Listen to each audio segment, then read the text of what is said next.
నూలు నూలులో శతాబ్దాల గౌరవం, పట్టు పరంపరకు ప్రతీక, సంప్రదాయానికి శాశ్వత చిరునామా సఖీ. It's a special day and I'm so happy to be here to be sharing these moments with you. My father came from a very, very humble background, had a challenging life because the pockets were not deep. We stayed in 2 rooms in a chawl, which was a kitchen cum bedroom and a living room cum bedroom. And why I'm saying this is because my father was extremely passionate about academics. He became a professor. He also was a poet, and he continued to chase his dream. He did not have the best of facilities, but he made the best of what he had. So in those 2 rooms, he found a corner and stood first in BA and MA and won a gold medal.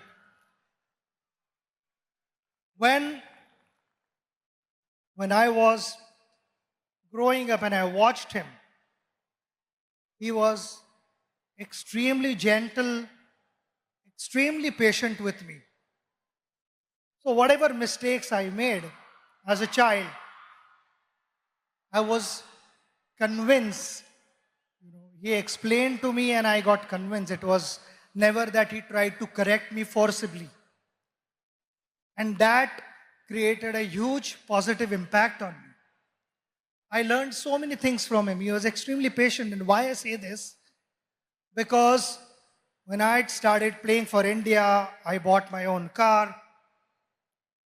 I used to love to listen to good music.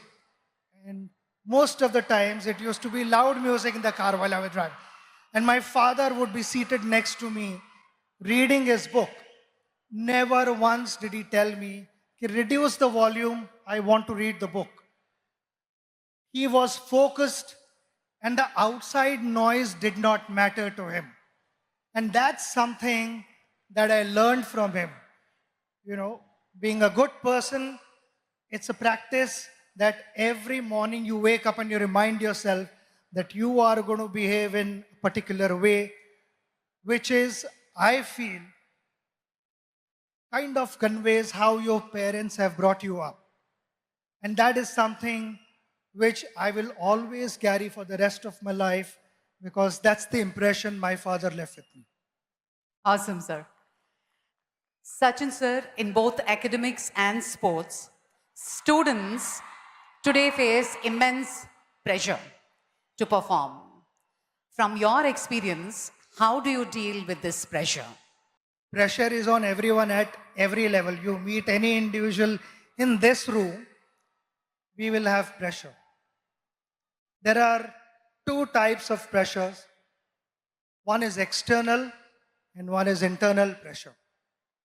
External pressure is all about what the world is saying about you.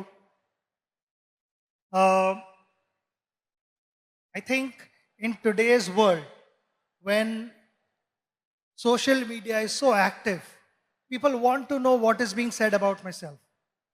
Generally, every individual is bothered about that. When I went out to bat, you have to learn how to use that to your advantage. When I went out to bat, I used to get reception like this, which was fantastic. Sometimes it was overwhelming. Sometimes I felt I was not in the frame of mind to start my innings. I just needed that break. I needed the crowd to settle down a bit. So those were the occasions where I would remove my shoelace or remove the strap of my leg guard, or someone would be moving on top of the side screen. I would settle the crowd down, make sure that those 22 yards belonged to me, and then started my innings. It is like a ship sailing through water to get to its destination.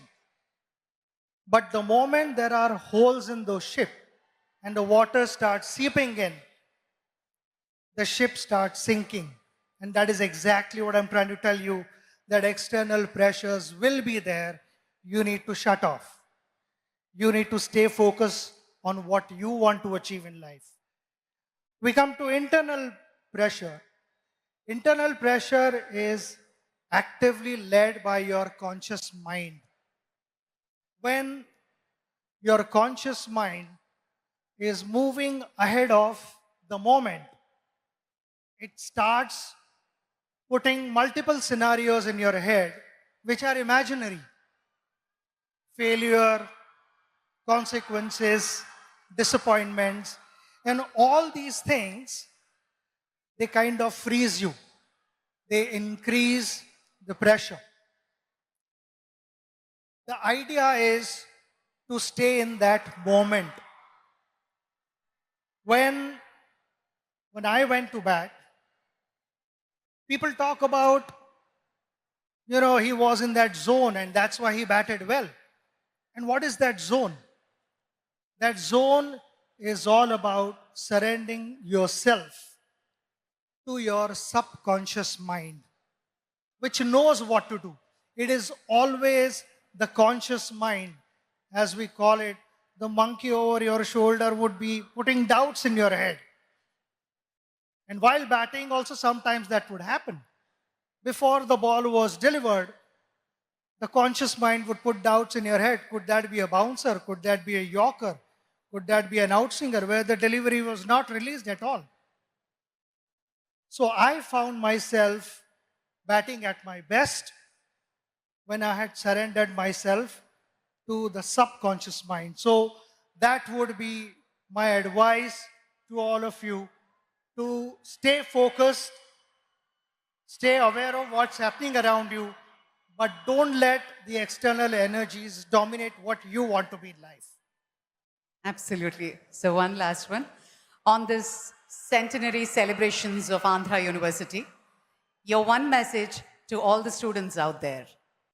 We are celebrating a very, very big moment. Centenary of Andhra University. The magical figure that we talk about happened with the contribution of many. The teachers who taught for decades. And there are many illustrious people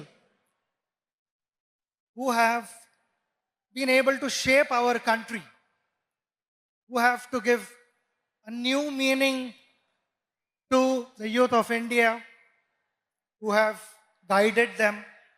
And all these things would never have happened without the guidance of all those teachers who imparted knowledge with a lot of humility and integrity. But those were the last 100 years. With impeccable reputation of the university, the responsibility lies on the next generation and generations to follow. Now, how do you, with such impeccable reputation, please understand that the expectations are going to be high. And if the expectations are high, the responsibility automatically increases. I want to take this opportunity to wish you the very best of luck, because I know my father, being a professor, how committed he was and what gave him the most satisfaction when he got to hear good things about his students. I personally felt that was his greatest return gift. And so would be the teachers of this university. At the pace that the world is moving, there'll be a lot of innovations, plenty of things would be expected of you in different spheres of life. My simple message to you, which I followed throughout my journey, was we all want to be successful. Success never happens overnight. It takes time. We have to be patient and follow the right path. While doing so, while chasing your dream, don't cut corners and find shortcuts and compromise values. That is going to be extremely important for our country to move forward and for you to set examples for the next generation. I again want to thank you for having me here and giving me this opportunity to spend this wonderful moment, which I will cherish in my life. And the love and the affection that you have showered upon me will always stay in my heart.